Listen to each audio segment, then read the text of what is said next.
maintenant, nous allons parler du recrutement des médecins en France. Donc, en général, comment se passe le recrutement des médecins?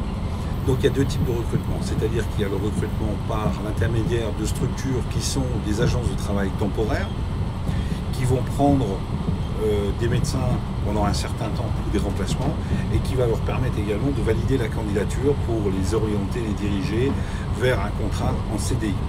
Le deuxième recrutement, ce sont des structures comme la nôtre qui vont travailler, qui sont des cabinets de recrutement. Donc à ce moment-là, qui travaillent principalement sur ce qu'on appelle les contrats à durée indéterminée, où on va travailler avec des médecins français, des médecins étrangers.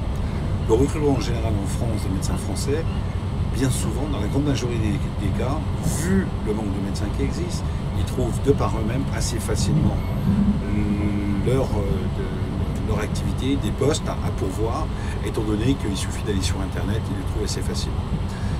En ce qui concerne le recrutement à l'international, c'est beaucoup plus difficile car aujourd'hui il existe un certain nombre de critères qui font qu'il y a des difficultés pour trouver des médecins qui correspondent par rapport aux attentes des différentes populations.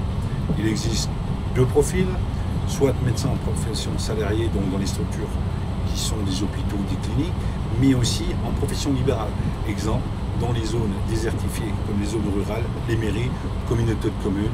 Voilà un petit peu les deux profils de candidats recrutés. Alors pourquoi recruter des médecins à l'étranger? Eh bien aujourd'hui, comme on peut le voir dans mon livre Zone rurale à votre santé, qui fait suite à un rapport que j'ai présenté en 2009 au Sénat, en France, on manque de médecins, bien qu'on n'en ait jamais eu autant. 2011, 2012, 2013 a été la première année, les premières années où le nombre de médecins inscrits à l'ordre a diminué par rapport au nombre de départs. Donc il y a un déficit. Par rapport à ça, on est obligé d'aller chercher des médecins à l'étranger, chose qui n'est pas du tout évidente.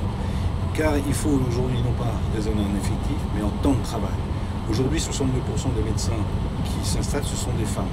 Donc c'est-à-dire que le temps consacré à la médecine est moins important. Les médecins hommes jeunes qui veulent s'installer aussi privilégient la qualité de vie au détriment de l'activité professionnelle. Donc voilà les raisons. Alors comment se passe le recrutement de ces personnes, de ces médecins étrangers? Alors, nous avons mis en place tout un ensemble d'un processus de recrutement. C'est-à-dire qu'initialement, on détermine le profil du candidat recherché. Ensuite, nous faisons de la diffusion d'annonces. On va aller chercher un petit peu sur la France, l'Europe et même hors de ses frontières les candidatures mobiles. Ensuite, on va qualifier les candidatures, voir s'ils correspondent par rapport aux attentes, s'il peut être inscrit à l'ordre de médecin ou pas. Ensuite, dans le processus de recrutement également, nous allons faire toutes les vérifications nécessaires et utiles.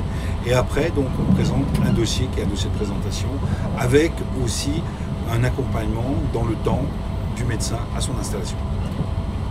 Si vous pouvez nous éclaircir un peu sur les différentes étapes pour devenir médecin en France.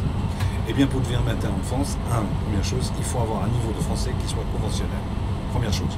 Deuxième chose, avoir un diplôme qui soit reconnu par l'ordre des médecins ou les organismes de la santé française. C'est ce qu'on appelle l'accréditation européenne.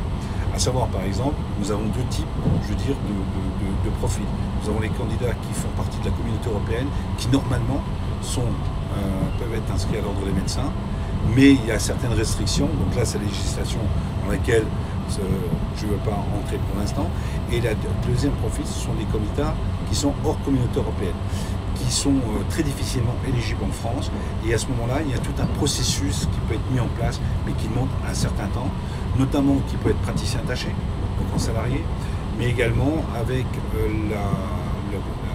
le comité national de validation des diplômes qui va reconnaître en partie, en totalité ou en partie, le diplôme, et à ce moment-là, il va donner certaines préconisations pour que le médecin soit inscrit à l'ordre en France.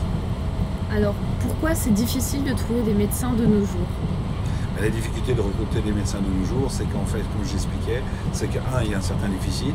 La population des médecins est vieillissante comme la population en général française, donc on a moins de médecins. Un certain nombre de médecins aujourd'hui vont partir à la retraite et il y a un déficit qui n'est pas comblé de par le numerus clausus qui a été mis en place. De plus, de moins en moins de médecins étrangers parlent français. De plus en plus de médecins vont faire en première langue anglais, ce qui complique les choses.